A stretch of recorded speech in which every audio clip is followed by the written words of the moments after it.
Akira Toriyama, author ng Dragon Ball. Sa edad na 68 ay pumanaw na dahil sa acute subdural hematoma. Upang gunitain ang kanyang pagpanaw, sa video na ito ay pag-uusapan natin ang ating pinakamasayang alaala sa panonood ng isa sa pinakamalaking serye ng anime sa Pilipinas.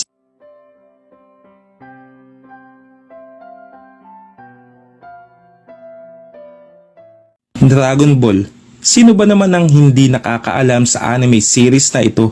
Ultimo nanay at tatay natin ay alam ang tungkol sa Dragon Ball. Bata pa lang tayo ay kilalang kilala na natin si Son Goku at si Vegeta. At malamang ay minsan naiguhit nyo na din si Son Goku sa likurang bahagi ng inyong mga notebook. Ginaya ang Kamehameha at pinangarap maging Super Saiyan. Natatandaan ko pa noon ay sobrang dami kong text na Dragon Ball at manghang-mangha ako sa mga design arts nito. Sobrang sikat ng anime series nito noon. Minsan pa nga ay kapag nakakaligtaan mong panoorin ito dahil nilipat ng tatay mo yung palabas ng TV sa basketball na talaga namang nakakainis na mga panahon na yun dahil wala kang magawa. Tapos, saktong ang episode ng araw na iyon sa Dragon Ball ay yung unang pagiging Super Saiyan ni Goku o yung nagpakita na yung Future Trunks at naging Super Saiyan din at madali lang tinapos si Frieza at ang tatay nito.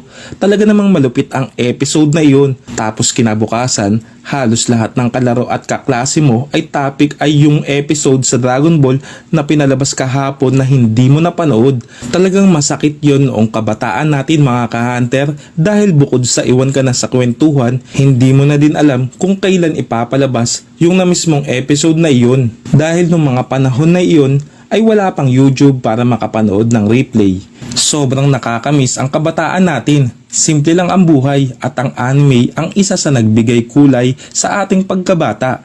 Nakakalungkot isipin na parang kailan lang ang mga araw na iyon. Nagkakaedad na ang mga batang lumaki sa 90s at kasabay nito ang pagtanda din ng mga creator ng anime, manga na kinalakihan natin. At kamakailan nga, March 1, 2024 ay nagpaalam na sa mundo ang isa sa itinuturing haligi ng Battle Shonen na walang iba kundi si Akira Toriyama.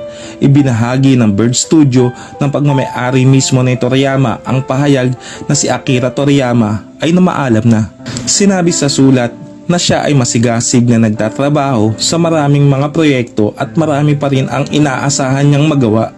Isang bagong TV adaptation ng Sunland ng Toriyama, isang kwento ng pakikipagsapalaran sa disyerto na inalabas noong 2000 at kalaunan ay ginawang isang pelikulang anime noong 2023 ay ipapalabas sa Disney Plus na puno ang social media ng mga mensahe ng pakikiramay at dalamhati mula sa mga kapwa creator at tagahanga. Sinabi ni Ichiro Oda, tagalikha ng blockbuster na manga na One Piece, na ang presensya ni Toriyama ay parang isang malaking puno sa mga nakakabatang artist. Ipinakita niya sa amin ang lahat ng mga bagay na maaaring gawin ng manga, isang pangarap na pumunta sa ibang mundo, sabi ni Oda sa isang pahayag. Dagdag pa niya, ang kanyang kamatayan ay nag-iiwan ng isang butas na masyadong malaki upang punan.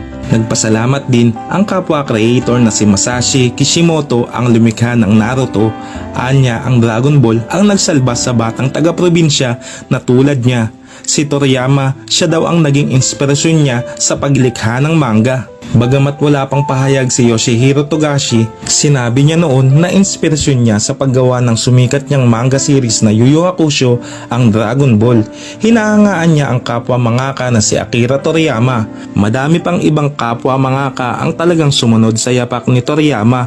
Tila kung wala ang taong ito ay sa malamang wala din ang ibang anime na kinalakihan natin. Pinasasalamatan ng Bird Studio ang mga tagahanga para sa higit na 40 taon ng suporta. Aniya, umaasa kami na ang natatanging mundo ng paglikha ni Akira Toriyama ay patuloy na mamahalin ng lahat sa mahabang panahon. Ipinanganak sa Aichi sa gitnang Japan noong 1955. Ginawa ni Toriyama ang kanyang mga manga debut noong 1978 kasama ang adventure comic na Wonder Island na inilathala sa Weekly Shonen Jump magazine. Ang kanyang Dr. Slump series na nagsimula noong 1980 ang kanyang unang major hit. Dahil sa mga nilikhang manga ni Toriyama ay ginawa siyang celebrity, ngunit dahil sa pagkamahiyain, iniwasan ni Toriyama ang spotlight. Noong 1982, sinabi niya sa Japanese Public Broadcast na NHK, "Gusto ko lang ipagpatuloy ang pagsusulat ng manga." Ang Dragon Ball, ang kwento ng isang batang lalaki na nagngangalang Son Goku at ang kanyang paghahanap para sa 7 mahiwagang bola na maaaring matupad ang mga kahilingan, ay nakabenta ng 260 milyong kopya sa kabuuan ayon sa studio. Dinisenyo din ni Toriyama ang mga karakter para sa serye ng video game na Dragon Quest. Nakatanggap siya ng mga parangal sa industriya ng manga at higit pa. Ang minamahal na tagalikha ng manga ay nagiiwan ng isang hindi masasagot na pamana at tiyak na mamimiss ng kanyang mga mahal sa buhay at tagahanga sa buong mundo. Makulay ang kabataan natin dahil sa talento ng isang napakagaling na tao. Maraming salamat sa pagbabahagi sa amin ng Dragon Ball. Akira Toriyama, may you rest in peace.